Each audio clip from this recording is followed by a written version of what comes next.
Je vais vous parler de quelque chose qui est beaucoup plus important que les petites astuces pour faire comme les influenceurs. Ce sont les piliers de contenu. Et en tant que vendeur, même en tant que créateur de contenu, vous devez avoir beaucoup de piliers de contenu. Quand je dis piliers de contenu, ce sont les types de contenus que vous produisez. Vous n'allez pas seulement produire des contenus pour vendre, vendre, vendre. Non, sinon votre audience va s'ennuyer.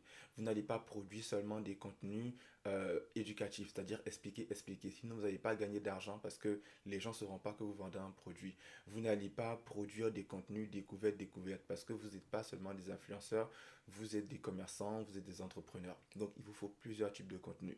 Et voici quelques exemples de contenus, par exemple, que je poste sur mon compte. Vous allez voir souvent des contenus drôles. Ok, je vous fais découvrir ou je vous explique quelque chose qui est drôle. Ces contenus-là font beaucoup plus de vues et ça attire des personnes sur ma page. Vous allez voir des contenus éducatifs, comme je vous le fais maintenant. Ça a moins de vues, les contenus éducatifs, mais il y a des personnes qui regardent et ça permet de lier une certaine relation entre moi et mon audience, des contenus éducatifs. Et les personnes se disent, oui, je maîtrise clairement mon sujet. Vous allez voir des contenus de vente, des contenus clairement où je vous vends mes produits. Soit je vous vends mes produits, soit je vous vends mes formations pour les importations de produits, ou soit je vous vends les accès pour mes groupages, ceux qui veulent intégrer mes groupages. Il y a des contenus sur ma page, vous allez voir, c'est clairement ça.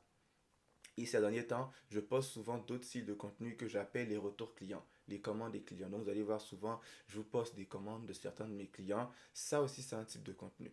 Mais je vous conseille minimum 3 types ou 4 types de contenus si vous le pouvez. Vous allez voir également des contenus vlog découvertes. Souvent quand je voyage, je vous fais des contenus. Ça me permet à moi de pouvoir solidifier en fait le lien entre moi et ma communauté. Donc c'est tous ces types de contenus-là, quand vous associez, ça vous fait quelque chose de solide. Parce qu'il y a des contenus qui vont vous rapporter des abonnés et des contenus qui vont vous permettre de vendre. Si vous faites seulement des contenus pour les abonnés, vous n'allez pas vendre. Et si vous faites seulement des contenus pour vendre, bah, vous n'allez pas avoir d'abonnés parce que les gens ils vont s'ennuyer de vous. Et si vous faites seulement des contenus divertissants ou des contenus découvertes, bah, vous n'allez pas vendre aussi. Et si vous faites seulement, vous ne faites pas de contenu éducatif, pardon, bah, vos clients n'auront pas très confiance en vous parce qu'on se dit que vous ne maîtrisez pas ce de quoi vous parlez.